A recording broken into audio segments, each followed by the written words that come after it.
Salut tout le monde, aujourd'hui on se retrouve dans une nouvelle vidéo dans laquelle on va vous parler d'une série qui est adaptée d'un comics. C'est parti? C'est parti!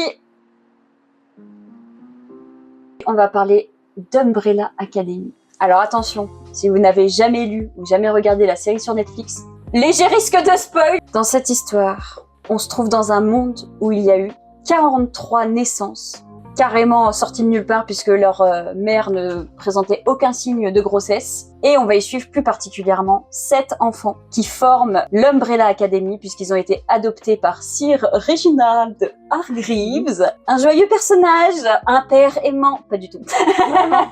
Numéro 1, Space Boy dit Luther. Lui c'est clairement une force démesurée et puis c'est le leader du groupe. Numéro 2, Kraken Ken dit Diego, qui est complètement intenable et accro aux couteaux et aux arts martiaux en tout genre. C'est ça, il a le pouvoir aussi de dévier les missiles, les balles. C'est pratique. C'est très pratique. Numéro 3, on a Rumeur qui est Allison. Donc si vous la regardez dans les yeux et qu'elle vous dit « j'ai entendu dire que... » eh bien c'est mort pour vous, elle peut vous faire n'importe quoi. Comme vous suicider. Voilà. Par exemple. Ou faire du mal à sa famille. C'est vrai. C'est quand même une histoire de super-héros. Et on n'est vraiment pas sur les hyper bonnes valeurs. Ils ont vraiment des personnalités bien à eux. Et beaucoup de problèmes de famille. Numéro 4. Le meilleur. Séance. Klaus. Le personnage préféré de tout le monde. Lui, il a un pouvoir qui est assez particulier. Parce qu'il peut communiquer avec les morts. Mais malheureusement, notre cher Klaus est accro à beaucoup de choses. Donc... Pas très légal, pas capté. Voilà. Mais son pouvoir, c'est un des seuls où c'est vraiment genre un avantage comme un fardeau, quoi. T'entends jamais le silence, en fait, dans ta tête, c'est terrible. Surtout dû à un événement. 5, qui n'est qu'un numéro, qui est 5. 5. Son pouvoir de téléportation est lié au voyage dans le temps. C'est ça. Et dans le premier tome, en fait, on apprend qu'il est coincé depuis des années dans le futur. Mais c'est un personnage très cérébral, très intelligent et qui va s'avérer être très utile pour leur famille. Numéro 6. Ben. Horreur. Le pauvre. Quel surnom pourri. Qui, lui, a des tentacules. Mais malheureusement, notre cher Ben est mort durant une mission. Qui, comment, pourquoi? Et numéro 7, Vania qui soi-disant ne servait à rien, mais qui s'avère être beaucoup plus puissante que ce que tout le monde croyait. Donc mentalement, c'est pas très stable là-dedans. Et donc on va y suivre ce petit groupe qui, dans le comics, va enchaîner des petites missions, toutes plus farfelues les unes que les autres. Mais elles ont tout un but précis, sauver le monde. Rien que ça, hein, tranquille quoi. Au bout d'un moment, ils ont tous grandi, ils ont arrêté de faire leurs petites missions et ils ont pris chacun des chemins différents. Et un jour, ils reçoivent un petit message pour dire qu'il est l'heure de se réunir pour une raison des plus sympathiques, à savoir l'enterrement de leur père, voilà. Et donc c'est là qu'ils se revoient des années plus tard et que ça repart complètement en steak. Dans le premier tome, on nous met direct dans l'ambiance. La mission qu'ils ont, c'est d'aller sauver le monde parce que la Tour Eiffel serait en fait un vaisseau spatial pour faire des missions. Et là, ce serait le moment tant attendu où la Tour Eiffel va décoller. Évidemment, là, Vania n'est pas conviée et on va les suivre dans cette petite mission et dans plusieurs autres pendant que notre chère Vania... Il va causer plus de dégâts que la Tour Eiffel au final. Donc là, qu'est-ce qu'on a à penser de ce petit comics? Alors déjà, moi je trouve que ce qui saute aux yeux, c'est genre graphiquement. Ah ouais, je trouve que c'est de la bombe. Il y a un univers, il y a des couleurs vives, il y a parfois des scènes qui sont vraiment bien sombres. Il y a du meurtre, il y a des violences psychologiques. Enfin, c'est... Je trouve que le dessin il va hyper bien avec l'ambiance que Gérard Way a voulu donner à son histoire. Et je trouve que les dessins de Gabriel Bá vont vraiment très bien parce qu'on est dans un univers visuel très comics. C'est hyper anguleux, il y a rien d'arrondi, c'est très droit, très linéaire. Mais je sais pas, il y a une fantaisie dans le dessin, il y a des couleurs hyper punchy mais en même temps qui se font bien entre elles. Les visages des personnages sont hyper intense et ils sont tous hyper charismatiques en fait. Non, en clair, le dessin il est aussi perché que le scénario. Ouais. Clairement. Parce que le scénario, dans le comics, en tout cas pour moi, ça va trop vite. Ou mon cerveau est trop lent, je sais pas, mais il y a beaucoup d'infos. Mais je pense, comme je te disais, que le comics avait peut-être vocation à être plus long. Ouais, mais malheureusement ou heureusement, Gérard Way a peut-être aussi dû faire autre chose, notamment de la musique. On attend.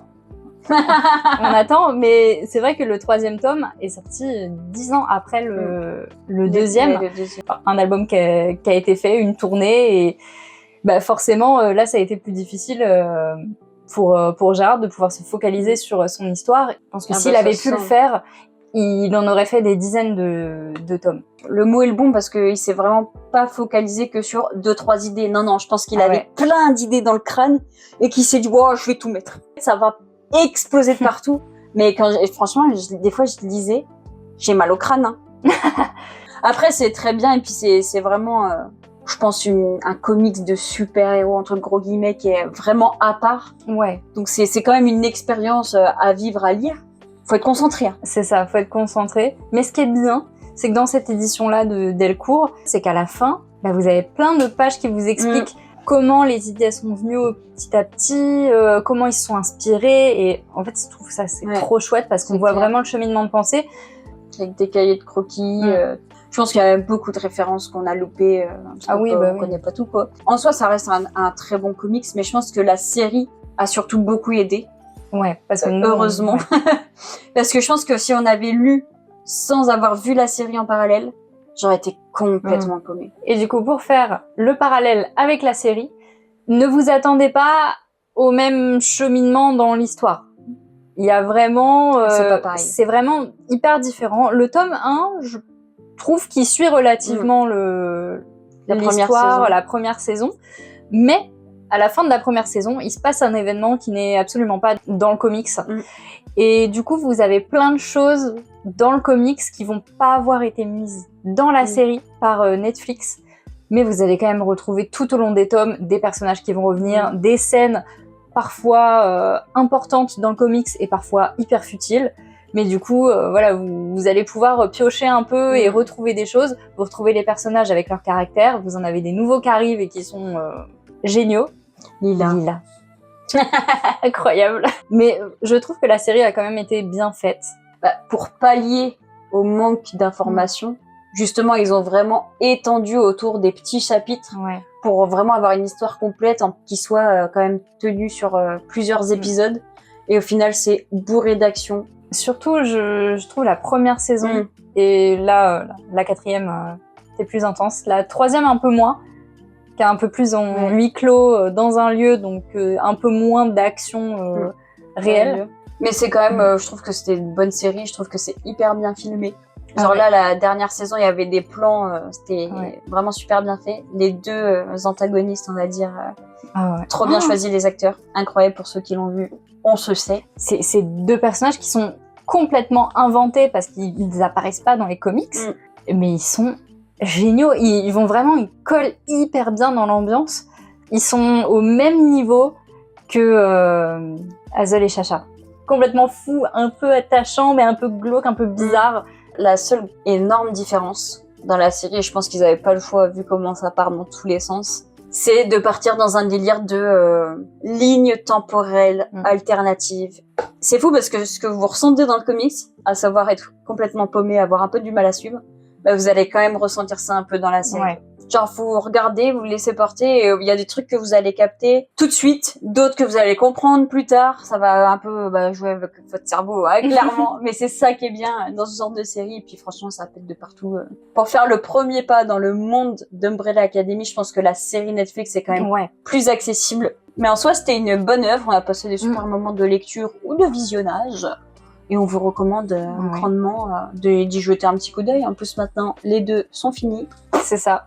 On espère que cette petite vidéo sur ces 3 petits tomes de Umbrella Academy et cette série vous aura plu. N'hésitez pas en commentaire à nous dire si vous avez, vous, des comics qui ont été adaptés en série, sachant que, personnellement, j'ai déjà vu Titan. Moi, j'ai vu Invincible, qui est vachement bien aussi, je vous recommande. Et bah, n'hésite pas à t'abonner, à laisser un petit commentaire si la vidéo t'a plu. Nous, on te retrouve pour une prochaine.